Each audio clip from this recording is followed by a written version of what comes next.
sometimes we say like, oh, I want to be successful and I want to be rich, but why? Why is it that you really want to be rich or successful?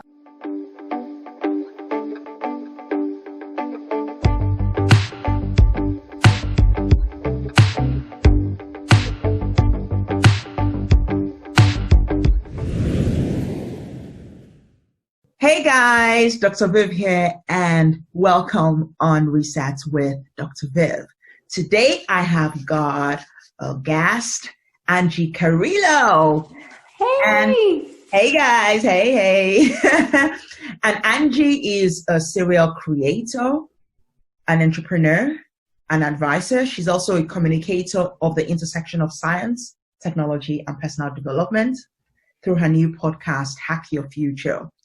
And today we're going to be talking about technology and the whole concept around being enough as you are. Angie, it's a pleasure to have you. But before we get into that, guys, if you're not already subscribed to the YouTube channel or the podcast, please do. All links are in the description. I don't know what you're waiting for if you haven't already. And if you're not already following me on Instagram, on Facebook, or on Twitter, or even on LinkedIn, all links are in the description. I look forward to connecting with you all. So, Angie, it's lovely to have you on. Viv, it's amazing being here. Thank you so much for having me. Yeah, thank you so much for being here as well. So, tell me, you went into tech.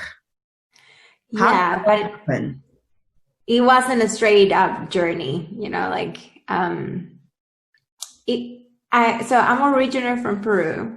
Okay. And I was born in a normal family, middle income family. I didn't grow up even with a computer, right? So I never thought of myself as someone technical. And going from, that little girl from Peru that was scared of breaking a computer or using technology to being a tech founder in Silicon Valley, it wasn't a very straight up journey, right? It wasn't one straight up line. So it took really ups and downs to realize that I was enough. And this is something that I'm sure everybody that is listening to this podcast will love to know more. And we all have these kind of stories, right? That maybe for you it's not technology, maybe for you the big elephant is something else. Maybe for right now is moving all your work in the digital area right now, but or maybe the big elephant that right now we are facing is something else. But we all have something that we want to push through, right? And for me, it was technology, right? So I started, as I was telling you, I didn't grow up with a computer. I was very afraid of technology. And then when I was around 25 or something, I became very into exponential technologies. And I ended up in this community where we used to talk about artificial intelligence and the future and how everything in 2030 is going to look like. And I couldn't see people like me. I couldn't see people that, were different, that were even women, right? So I realized that I needed to do something about it. If I was hearing about all these concepts. And it was actually when I was in the UK. I know that right now you're there, and yes. I was visiting some friends. I was moving over to the UK because I was in a love relationship, and my partner moved, and I was like, well, I'm gonna move, because I'm in love. And he ended up working in the same floor of this institute called the Future of Humanity Institute. So we became very into, future and technology, and we had all these amazing conversations, and we got to listen, to futurists come every day at lunchtime, and And for me, it was incredible how the world was moving very fast into technology. And here I didn't have a technical background. I didn't study nothing technical, right? Because I didn't thought maybe like that was, you know, like girly enough, or I was capable to do it, you know, like I studied business, and here I wanted to create a tech startup. I remember I wanted to create an app. That was my big goal in that moment. Like, I wanted to create an app, but I didn't know how to do it. So I started to learn to code on my own, on Coursera, you know, like, so I opened Coursera, I signed up for a class. I didn't tell anyone about that. And then I remember, you know, like telling my boyfriend, well, I want to create a tech startup, you know, like that's what I wanted to do. And I thought, you know, like that this boyfriend that I have been with for so long, and, you know, like I was so in love. I thought he was going to be, you know, very supportive of my dream, but he wasn't. And sometimes the people that loves us, they just want to see us safe and secure, right? So he was like, no, you're crazy. You have all this career in business. I came from a corporate job, and I was already doing very well in my corporate job. And he was like, no, you need to look for a job. You need to work in corporate. You cannot do this. Like, you're crazy. You cannot learn to code and, you know, like be technical. You will never be able to be good enough for that. And I think between that and between, you know, my desire of that, I've seen a glimpse of what people think that the future would look like here in this place in Oxford. I was like, well, let me show you how I'm going to do it, you know, like, and of course that love relationship, that boyfriend became an ex-boyfriend. But I think that was the enough challenge that I needed from someone to tell them, like, let me show you how I'm going to do it. You know, like, if you don't believe in me, like, let me like turn this around and let me show you how, because in that moment, it wasn't just about me anymore. It was about doing it for the girl, doing it for my little girl that was scared of technology. And if I had a computer maybe back then I would have become a software engineer in the future. And then, you know, like maybe my life would have taken a different route. So I was like, but I never got to have this connection with technology until when I was like 25, right? So like when I was 25, literally my background, my biggest contact with technology was Excel and wow. you know, like PowerPoint, and that was it. Yeah. And so I think it was working that it wasn't only about myself, it was about me and others. And just like me, there could have been born right now girls that needed, you know, like that empowerment, that push, that extra motivation to tell them, hey, you know, like technology is not, you know, like such a scary thing. You can do it too. It's just like any skill, right? So I started learning to code and teaching other girls to code at the same time. And this was also doing as a service for others, but it was also service for me. It was a service for myself, for working with my inner girl that was scared, right? And then seeing these girls like very young at the end of a summer, having an app created, for me was like, wow, you know, like I can not only create apps, but now like 9-year-olds, 8-year-olds, 10-year-olds can create apps too. So like, this is not really like my goal that I had at that time, that I wanted to create an app. It's so small, right? Like, and because it was like so quickly achieved. So I was like, then, like maybe we can do something bigger, better, and we can think more like big. And so I went to Silicon Valley, aiming to fundraise for, this coding bootcamp. And then I became like amazed with the Silicon Valley mindset. And I stayed there for a couple years working for an accelerator and taking courses and learning as much as I can until I did another like think tank program that was based at NASA, one called Singularity University. And back then it was based in the NASA campus, and now it's not anymore. But and then I was like, this is my big break, so I can create that crazy company, that 10x company.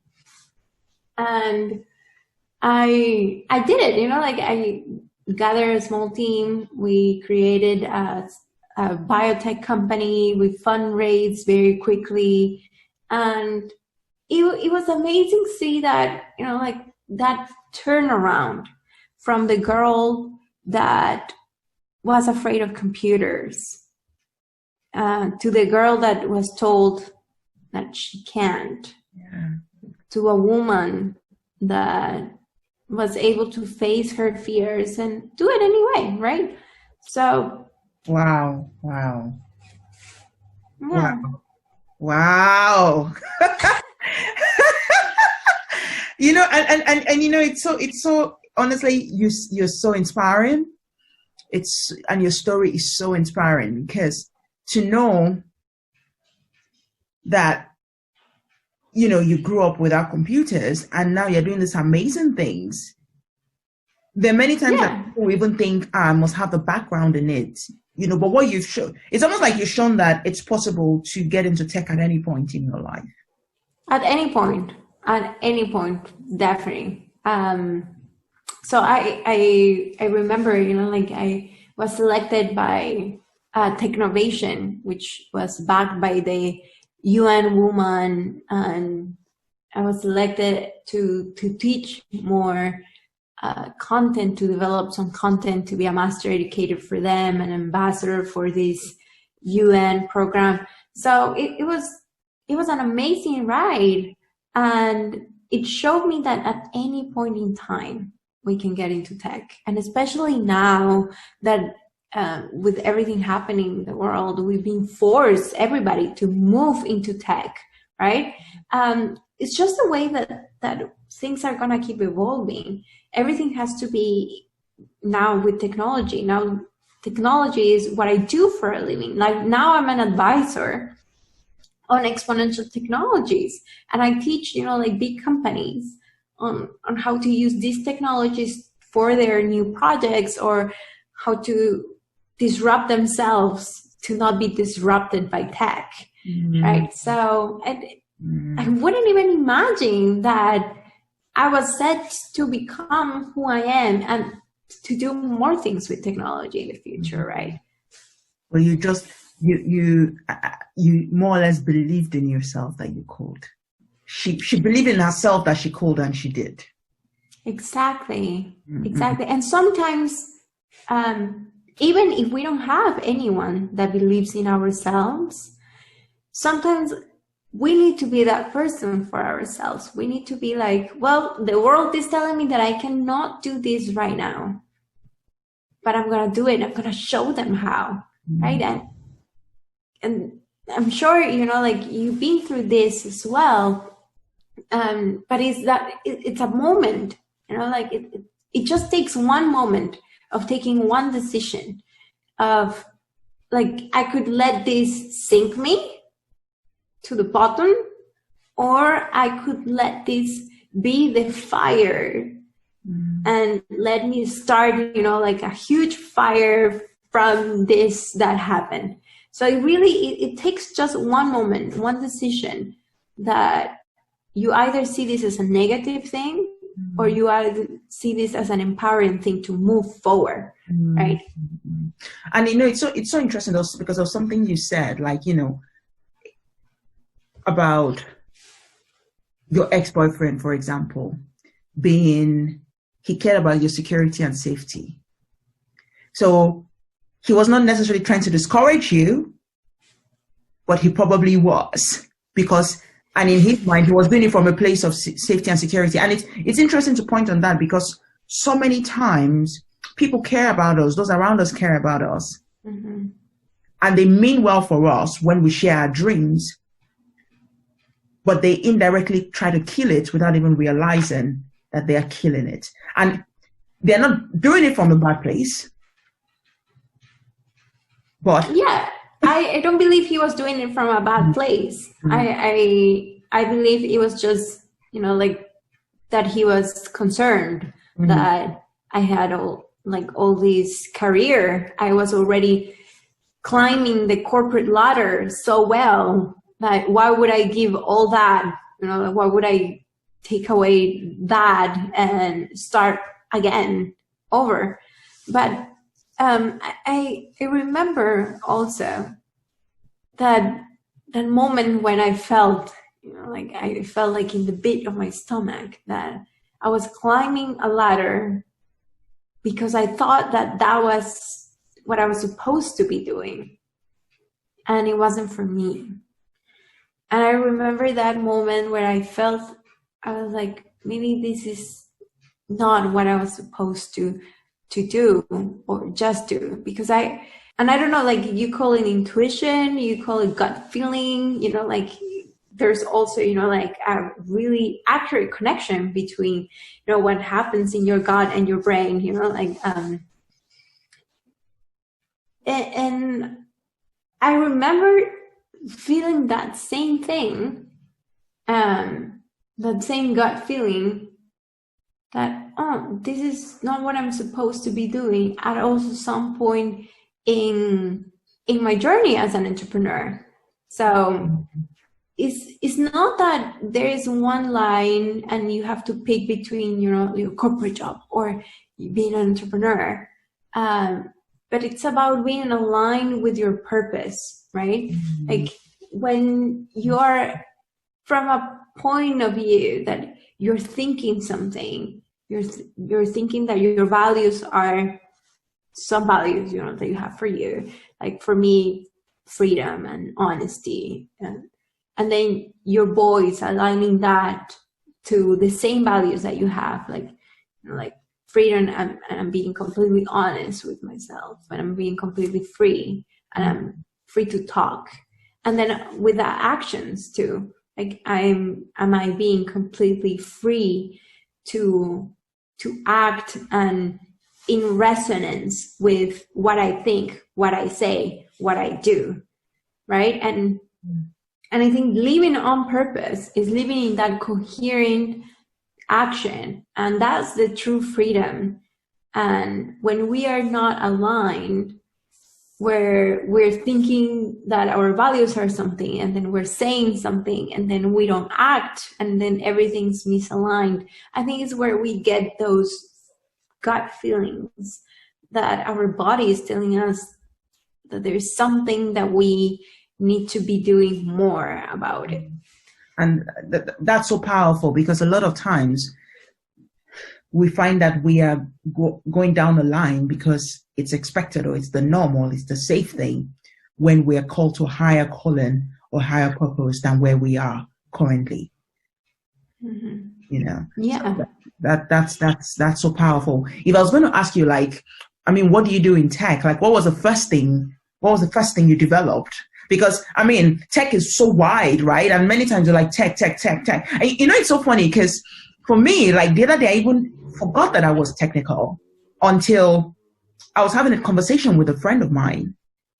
And she said to me, like, in the conversation, it was like, you taught yourself how to develop your website. I built my website myself. I didn't plan to, but I ended up doing that. I know, right? And, I designed my landing pages. I edit my videos. So it's like, you because you're doing it, you don't even realize that you're actually being technical and in technology. you know. So like, I know technology is so vast. Like, what was like your app? What is it about? What is the sort of stuff you do? Well, I help develop many apps. I love going to hackathons as well. So I end up being very good at developing apps in less than 2 days. And it was crazy. So I developed multiple apps that I needed at that time. One, it started everything because I wanted to organize myself a little bit more. I wanted to have a to-do list app, you know, like, so I created one for me. And then when I was teaching the girls to code, they showed me that they could create apps that were more, you know, like complex. So one of them, for example, created an app for bullying that they started using in their school. And it was to report bullying anonymously. Anonymously, yeah. Exactly. And then was, you know, like I created multiple websites and created different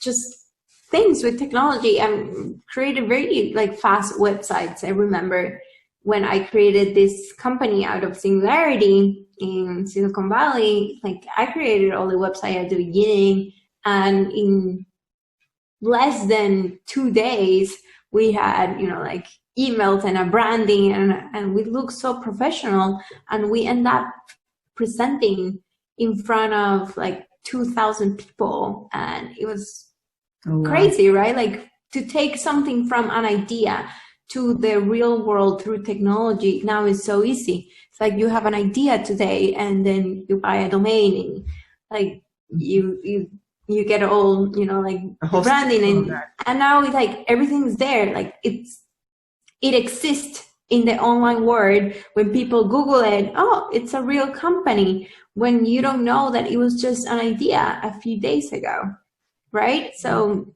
for me, that has so much power, you know, like we get to create things much faster right now, thanks to technology. Thanks to technology. And it's amazing how technology has evolved and is evolving, and it's going to keep evolving. You know, there are parts of me that sometimes say, I hope that the robots and everything is not going to replace us. You know, like the things we've seen in movies over the years, you know. And on that thought, you know, like what if they would replace us? Would that give us more time to do things that only humans can do? Like conversations, having deep conversation, working on ourselves. Would that free us from the need of, I have to do this manual work? Because the thing is that I believe, as anything, you know, like, yeah, we can create an AI and it can govern us, and, you know, maybe we're gonna go extinct if something goes bad in that way. Like, but also, what would if, you know, like if something goes very right, and if we being replaced from our job, it's not a bad thing, but it will liberate us, you know, like from the things that we thought that we needed to do. Like the system was telling us that we needed to work on, you know, like me on that corporate job, on that line of success. And then you get to see it from these two sides, right? Like, or technology will replace you, and it will be something bad for you, and it will take you, and it will sink you, or technology will replace your job, and that means that you get to do now what you are passionate, what you're curious about. So that could be another huge opportunity. What if, you know, like the human potential is not even tapped because we've been forced to do certain jobs that we might not love, or, you know, maybe you were here, you're born to do, you know, a book or art, or, you know, like, or even art, I don't know, with your hair, or, you know, like, I don't know, like something, but you're not doing that because you think, oh, I cannot make a living out of that. Or like, oh no, like I have here to do my desk job, and And when your desk job is replaced, then what if that's the opening door for you to do what you're really being called here to do? Wow, wow, wow. I'm just taking that in. It's an interesting perspective. There are people, other ladies or men, people who have been told that they can't do certain things, people who have been told that they are not good enough, people who have probably been told directly or indirectly that they are not good enough. If you sat in a full room with them, of them today, what piece of advice will you be giving them? You're enough. That's what I would say. You're enough. I don't believe like anyone got any idea, any like bright idea to bring to this world if we weren't equipped already with the tools to do it. So if you had this big idea of creating this podcast, right? I mean, you might not have all the tools right now, but the tools will come to you, or you will learn these skills, because this vision that you had of telling these stories, it was meant for you, right? And you have to take action. So this idea came to you, so you have to take an action to also manifest this idea in this 3D, like world that we live. So I would tell them that they are enough, and all the voices, especially our own little voice that it tells us, oh, you can't. Because sometimes it doesn't need to be someone else, or maybe someone else tells you that once, but it's up to us if we repeat that voice in our head multiple times and we believe that voice, or if we choose to listen to that other voice that is telling us, no, you can do this. It's for you. You got this. So I think exercises to rewire your brain are very useful. Exercises like being grateful, exercises like recognizing that you have a negative belief and questioning it. Like questioning, okay, so is this really true?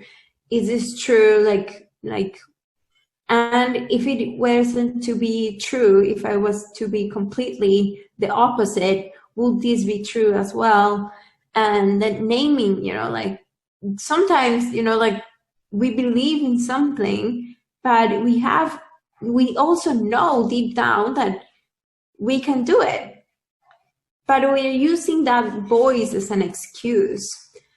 So I think it requires a lot of inner questioning if that voice is really true, and then tapping into the why. If I got this idea, but if I was told that I wasn't good enough to do this idea, then what's the reason why I want to develop this idea? Or if I have a goal, why do I want to have this? Now, sometimes we say like, oh, I want to be successful and I want to be rich, but why? Why is it that you really want to be rich or successful? It's because I want to have security. And then why do you want to have security?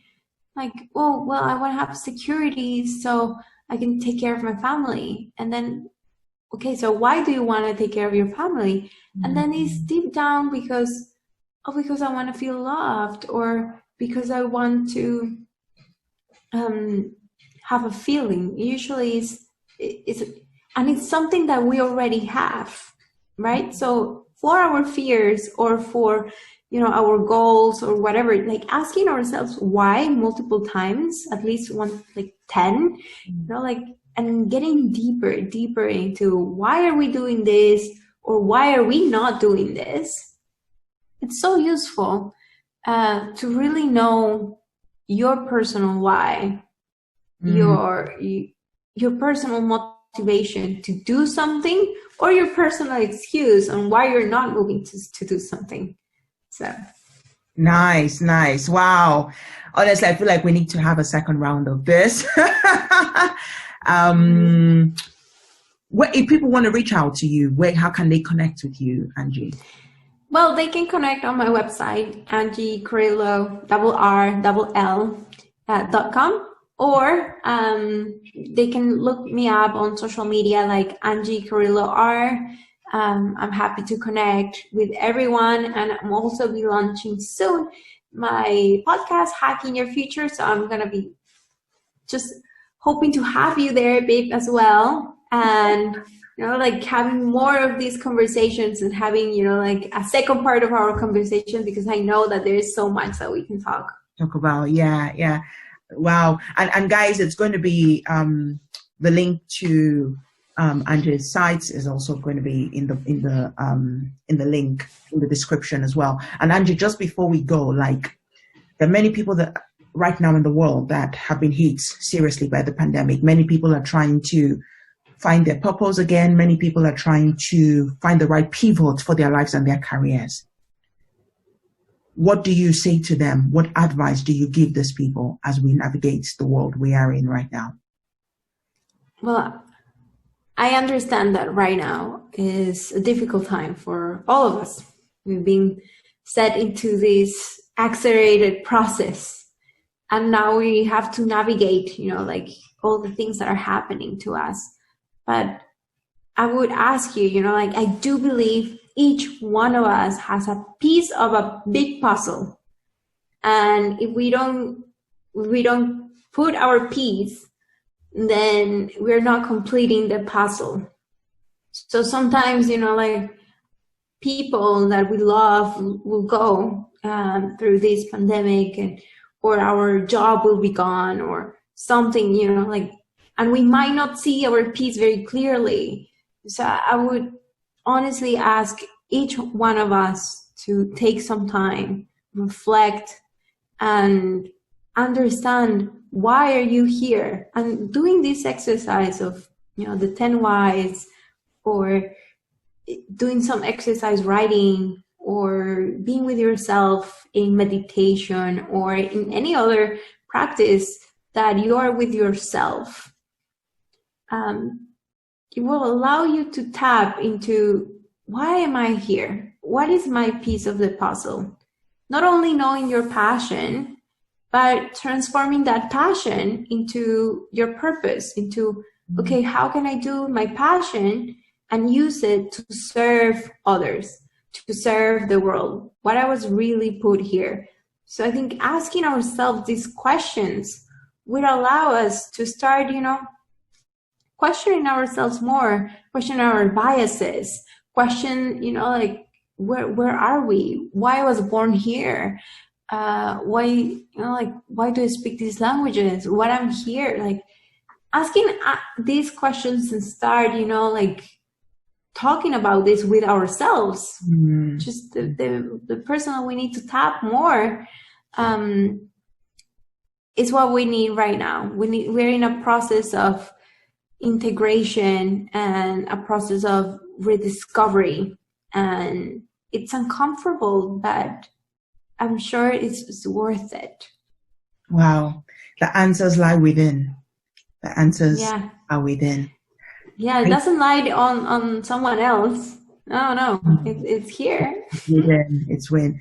Angie, you've been amazing. You're so inspiring, and I think I'll be coming to you for some tech advice as well.